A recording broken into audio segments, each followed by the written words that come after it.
It's over! He's done it again! Unbelievable! Oh, straight into the roof of the net. Nice one. Straight down the middle.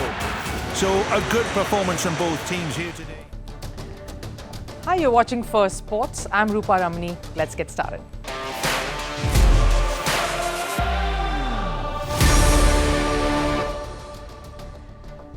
A win is savoured more when you come from the jaws of defeat to claim it, and more so when the odds against you are stacked up, and almost everyone is betting on you to lose. Like Liverpool taking on Chelsea, academy graduates against a squad worth £1 billion, or a depleted Indian cricket side when up against England, a team made up of debutants and little-known players.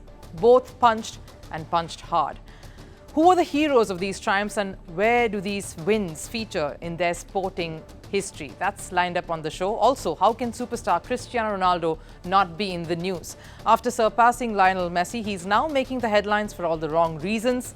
Some obscene gestures allegedly made after Al-Nassr's last game could get him into a bit of a trouble. Stay on for that, but first, Sports 360.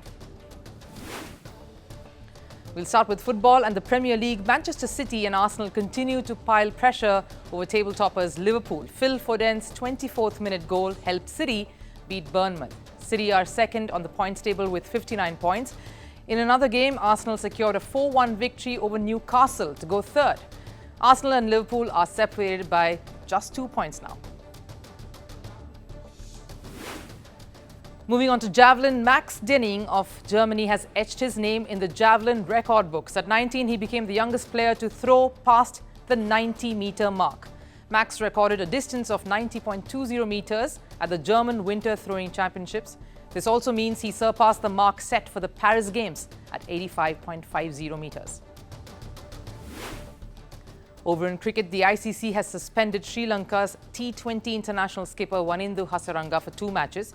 Hasaranga was found guilty of breaching the ICC code of conduct. He'd slammed an umpire for not calling a no ball in the third T20I against Afghanistan. Hasaranga was also fined 50% of his match fees. He won't be allowed to play in the first 2 T20s against Bangladesh next month.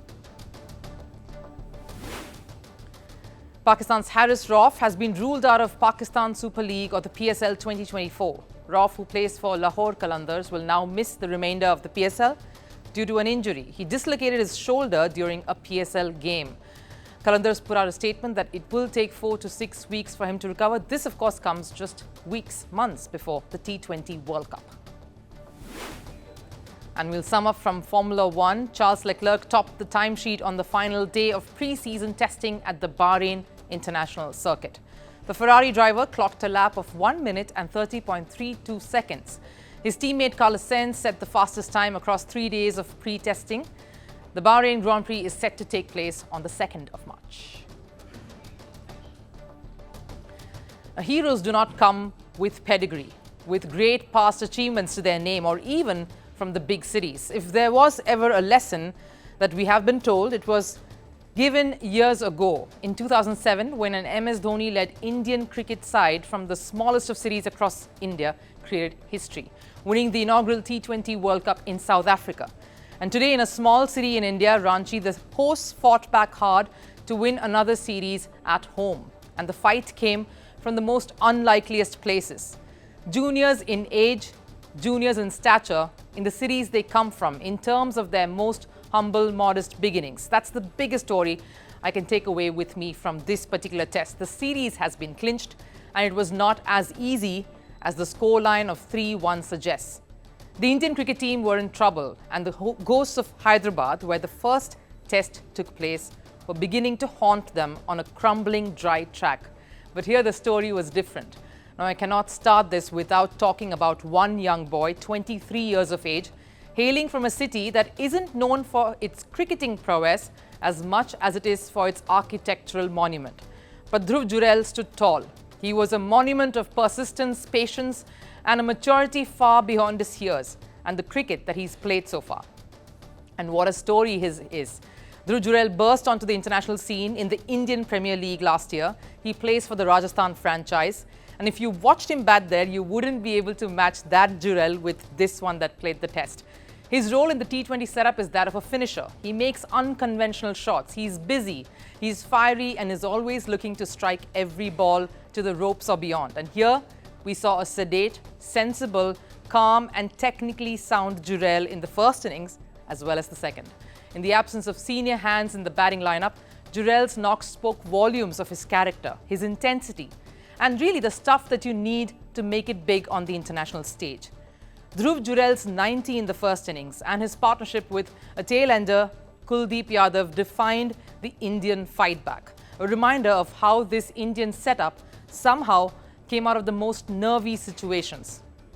Dhruv Jurel's salute celebration has also gone viral, and it has a story too. It was a dedication to his father, who's been an army man.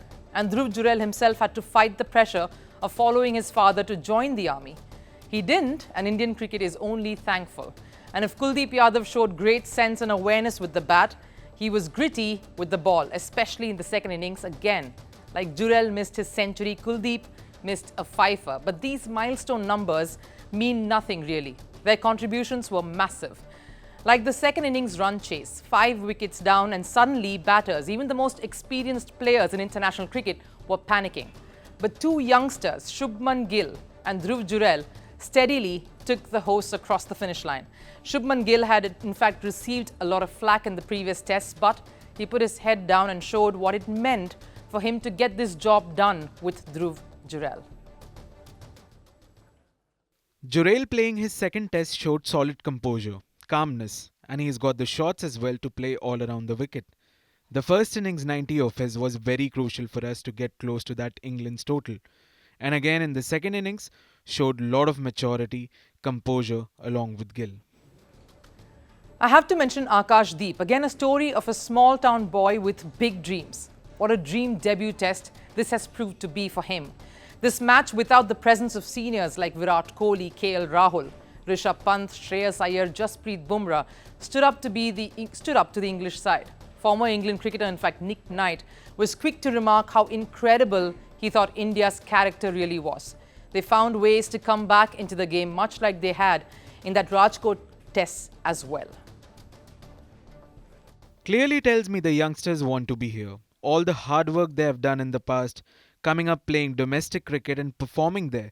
Coming here, it is a big challenge. But when I look at them, talk to them, and the responses that I get from them is quite encouraging. My job and Rahul Bhai's job is to give them the environment they want to be in. And they don't feel too much about going out there and getting the job done. That of course says something, and the pictures also told a story. They were all happy, Rohit Sharma going up to every member of the squad to express his gratitude. There's laughter all around, and you could just see the sense of pride that Rohit Sharma and Rahul Dravid, the coach, showed in this setup. Rahul Dravid was all pumped up. Rohit spoke about the Indian think tank and the management only picking youngsters, we heard him just now, who were hungry to perform, hungry to play. Tells you the whole picture that they do not care about pedigree or achievements, just the desire to give 100% on the field each and every time. At a time when we see youngsters shying away from the longest format and getting drawn to the quick and pacey T20 cricket, the hunger to win a test series with the next generation, with the younger lot who haven't seen much of it, just shows a lot of heart. Something even the England captain Ben Stokes acknowledged. Allowing young guys to come into intimidating situations in India, allowing them freedom to treat every ball as an occasion. I love test cricket. And from both sides, we have seen young, inexperienced cricketers come out and show what they've got. Great for future of test cricket. There have been standout performances, of course, that showed a lot of resilience from both these squads, like Joe Root's stubborn knock in the first innings, Shoaib Bashir's 5-wicket haul, R. Ashwin's monumental achievement. But the test will be remembered for those who don't get a mention up front when you talk of the big wins on the big stage. And that's really set up the Dharamshala test, which is the 5th and final one in the series, up rather nicely. Does a Lamborghini guarantee you luxury? Of course. A style statement? Most definitely yes. But does it offer you a ground clearance similar to that of a normal SUV? No. A boot space to store your luggage? Of course not. Or the capacity to drive through on a rainy road? Not really. Often the most expensive, luxurious things in life look great on paper, but they do not guarantee success in every department. Money may be a reflection of quality, at least for materialistic things and as far as that goes in life, but the same cannot be said about football. The latest proof of this was evident during the Chelsea versus Liverpool EFL Club Cup final. A Chelsea squad worth about £1 billion were up against a Liverpool C side. Yep, not A, not B, a C side. Not just the money, Chelsea had the players like Sterling, Chilwell, and a World Cup winner in Enzo Fernandez. On usual days, you would expect such a squad to beat Liverpool's academy graduates at least. And not just any Liverpool. A Liverpool without their usual 11. A Liverpool with an alternate squad. But Chelsea, being Chelsea, wasted their chances and showed again what a weird team they are. Liverpool beat Chelsea 1-0 thanks to a Virgil van Dijk header to lift the EFL Cup. Chelsea, who have spent around £1 billion in the last 2 years, were on top at the end of regulation time and looked likely to win, especially against Liverpool, who have a major injury crisis and brought on 3 inexperienced teenagers into the game. Yet Chelsea failed to collect their first trophy under the ownership of Todd Boehly. Chelsea's display was so horrible that football pundits even labelled the clash Klopp's kids against the blue billion-pound bottle jobs. Of course, Neville referring to the exorbitant squad worth of Chelsea, as we've been saying. This jibe did not go down too well with Chelsea manager Mauricio Pochettino. I didn't hear what he said, but if you compare the age of the two groups, I think it is similar. I have a good relationship with Gary, and I don't know if that's how I can take this opinion, but I respect his opinion. But it is true we didn't keep the energy of how we finished the second half. But I feel proud. I feel proud of the players. I think they made a big effort. We are a young team and it is nothing to compare with Liverpool. Just because they finished with also a few young players, he knows the dynamics are completely different. I think it is not fair to talk in this way if he said that. This is a shocking loss for Pochettino, who seeks a career revival of sorts himself. But this wasn't his first failed attempt at winning a trophy in England. The former Paris Saint-Germain manager may have won a few trophies at PSG, but has failed to win a trophy in England, and that means something. During his stint at Tottenham, Pochettino had a decent spell, but a trophy-less one. And the loss definitely has been painful. My emotions, it is the same as the players. I am so disappointed. It is so painful. I am an older guy that has less time to win titles. They are younger than me, and for sure they have time. But if we want to win, we have to move on. They need to feel the pain. We play for a trophy and we didn't get it. So what can you tell me to feel better? Nothing. They need to feel the pain like us. I'll tell you what, the fans have felt the pain too. Chelsea are currently 11th in the Premier League points table and are not playing in the Champions League. This was Chelsea's best shot at lifting any silverware. But the only ones at fault here is themselves. The Blues will be still scratching their heads as to how they failed to score even one goal. Chelsea missed a ludicrous amount of chances in a disappointing afternoon for their fans. But it was Jurgen Klopp who came out all smiles at the end of it. And why not? Klopp, who has already announced his decision to leave Liverpool at the end of the season, is still living the dream, giving his Liverpool fans so much to be happy about. In addition to the EFL Cup, Liverpool are top of the Premier League points table, are playing in both FA Cup and Europa League. It's all coming together so well. For the German, he wants to leave the club clearly by cementing his legacy. And looks like he's doing that one win at a time. In more than 20 years, it's easily the most special trophy I've ever won. Tonight is an overwhelming feeling. I was proud of everyone involved in everything here. I was proud of our academy. I was proud of my coaches. I was proud of so many things. It was completely overwhelming. It was nothing to do with it being maybe my last game at Wembley. It was really because of how everyone contributed. Seeing the faces after the game of the kids, Jade and Dance. Can you create football stories, which definitely no one will ever forget? It is so difficult. If you find the same story with academy players coming on against a top side and still winning it, I've never heard of it. That's something special, calling this the most special trophy. And yes, I would imagine so. Any win that comes when you do not expect it and from the most unusual quarters is the sweetest. It's fitting too that Van Dijk was the one to come up with the goods. The goal, especially when his manager was in desperate need of a hero. It was Van Dijk who took Liverpool to the next level, molded this Liverpool since the moment he stepped in. Led the side to make it the kind of Liverpool that fans adore and love today. A perfect finish then. It was an emphatic victory for Liverpool, and even more emphatic in the way it came. A Wembley crowd chanting to the punches of Jurgen Klopp, a sight that not just Liverpool fans but every football fan will miss once Klopp leaves Anfield. So really an emotional, nostalgic win there, another chapter in the Jurgen Klopp farewell series.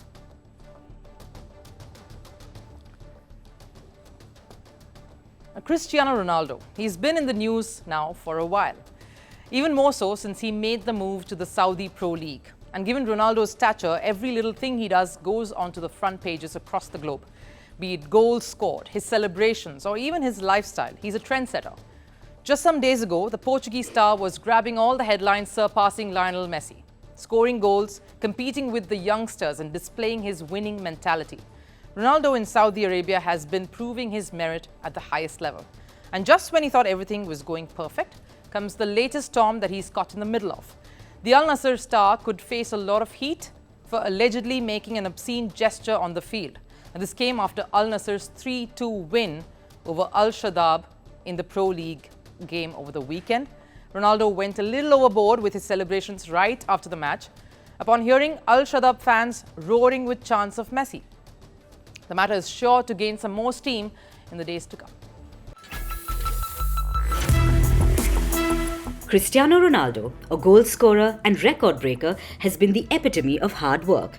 He's also the king of celebrations, and the gesture he makes after a goal is immortalized. Children watch, and immediately that becomes their celebration move too. His trademark Sue is so popular that even athletes from different sporting disciplines have imitated it, almost paying homage to the greatness of CR7. But not all Ronaldo celebrations can be inspiring.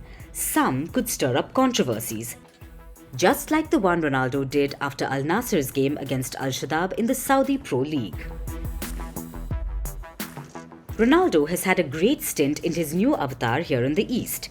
In 20 games, Ronaldo has already snowed 22 goals.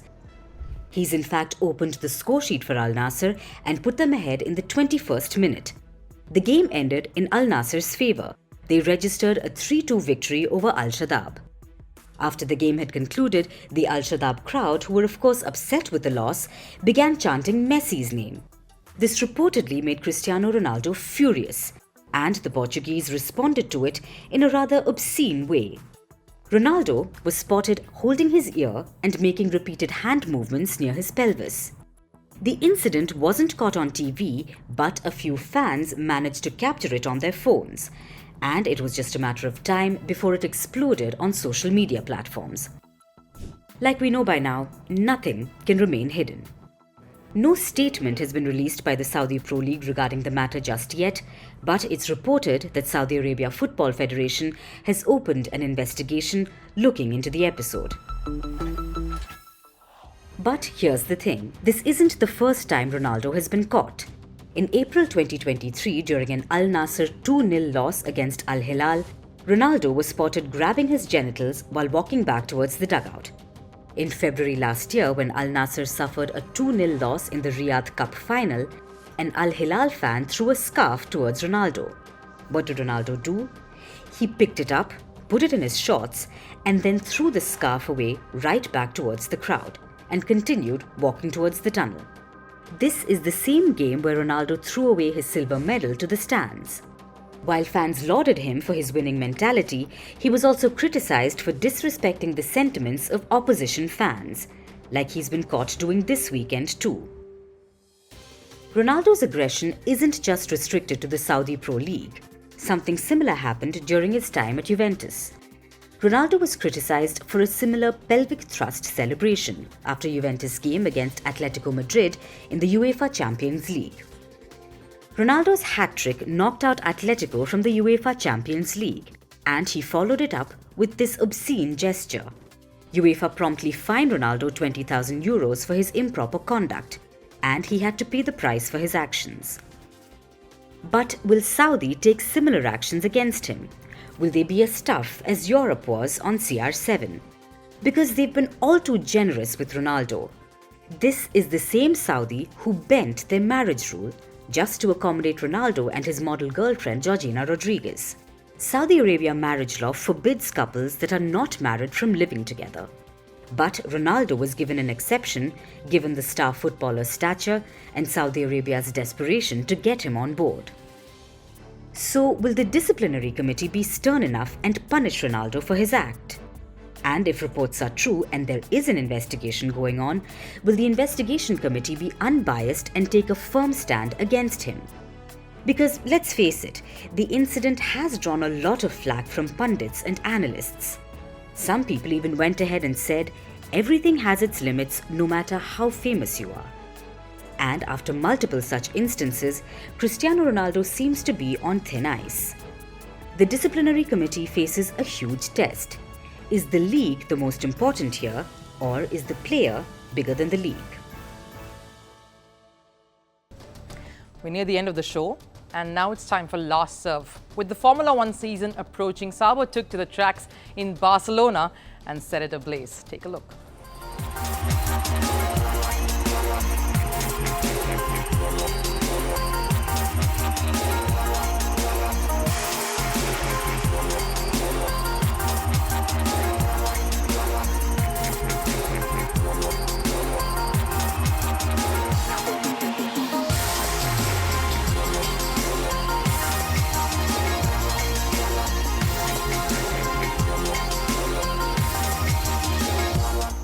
We'll wrap it here on Firstpost on that note. But do stay on and watch the updates on Firstpost. And of course, join me again with a lot of fresh sporting perspectives and stories again tomorrow. Till then, take care.